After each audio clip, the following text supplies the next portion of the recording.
What's good? It's Woog. Please like and subscribe. John Bones Jones versus Alexander the Mauler Gustafsson. This is the rematch. Rematch! The first time these two fought, this resulted in the toughest fight in John Jones's career, where he had to scratch and claw and jab and kick to the leg kick, jab, elbow, do everything that he could to pull this fight out in the final round, in the 5th round. He edged out a very close decision where in the 3rd round, I thought he was going to lose that fight, mainly because it was clear Alexander Gustafsson was the better boxer of the two. Jones is a very dynamic fighter, always was, won the championship pretty early at a very young age by beating Shogun Rua after devastating fighters like Brandon Vera, Matt Hamill, even though he lost that fight. That's his only loss, but it was by disqualification because he was throwing 12-6 elbows and just shattering the face of Hamill, a bloody mass. So he got the DQ. And yeah, that's Jones's one loss, if you want to even really consider that a loss. So he devastated fighters, won the title against Shogun Rua, devastated the next few fighters. Lyoto Machida, Rampage Jackson, easily beat Rashad Evans, Glover Teixeira, Olivier St. Preux, and he's just run roughshod in the light heavyweight division since he's hit the scene.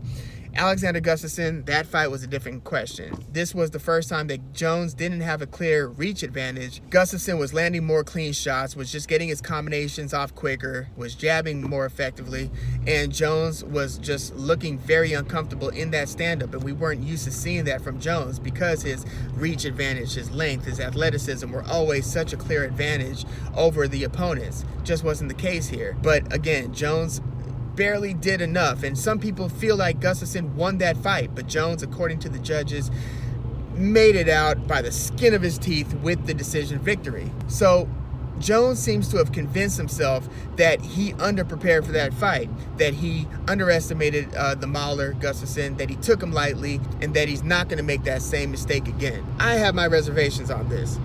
I do think that Jones, since that first fight, has improved as a kickboxer.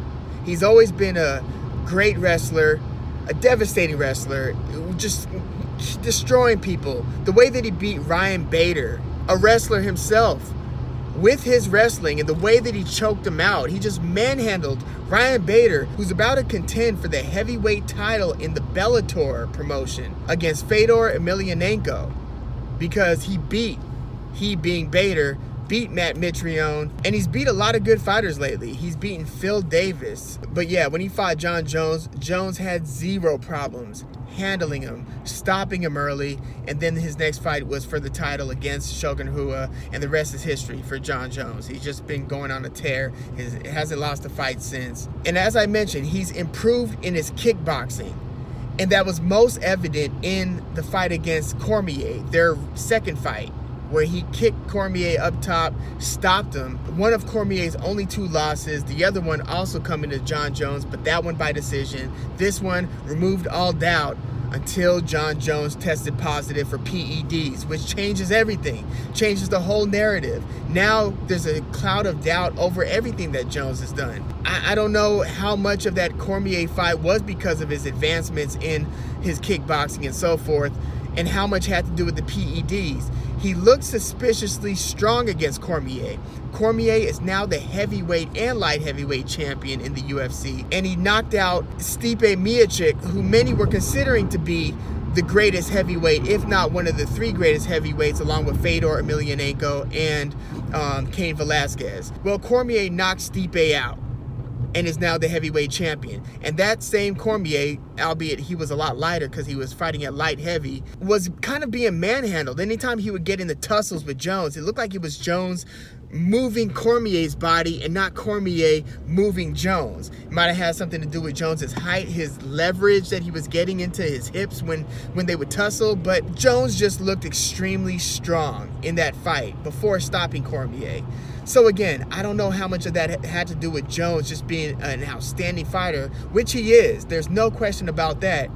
But the one other time he had tested positive for the PEDs, in his return fight, he fought Olivier St. Preux, a really good fighter, not an absolute elite fighter, but a very good fighter. but that was the most unimpressive to me that Jones had ever looked in his career. And that's including that first fight with Gustafsson. Yes, Jones was tested against Gustafsson, but he still looked more impressive as far as what he was able to do from an offensive standpoint on his end. His fight against St. Preux, however, OSP, he just looked a little bit lethargic, looked like he was a little bit slow at getting off, looked like he wasn't as explosive. He won the fight pretty easily, but he just didn't look like the same Jones. Even his body looked a little bit more, you know? So I don't know what we're going to see in this fight against Gustafsson. If he was indeed on PEDs in his previous fight against Cormier and is now off the PEDs, I'd expect us to see a physical and performance decline. And if that's the case, Gustafsson's just not the fight that you want to have that lag against.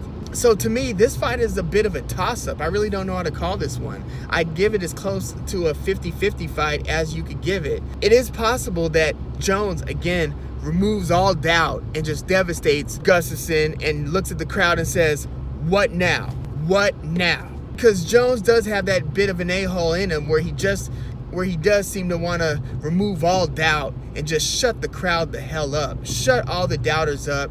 Tell them to whatever and keep it moving. That's just the kind of dude Jones seems to be. And he does, in my opinion, have the ability to do something like that. But the only doubt that I would have would be the PEDs, which he has tested positive for. USADA did since say that we don't believe that he was knowingly or that he had intention or intent to cheat, but he was still suspended, and now he's back, and now he's going back in against his toughest competition to date. And that includes Daniel Cormier.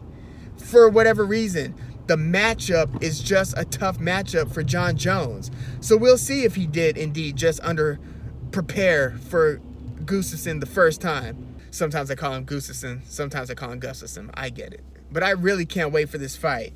Gustafsson has it all when it comes to his kickboxing, his stand-up. Man, if you saw that last fight against Glover Teixeira, I had never seen Glover Teixeira look that bad.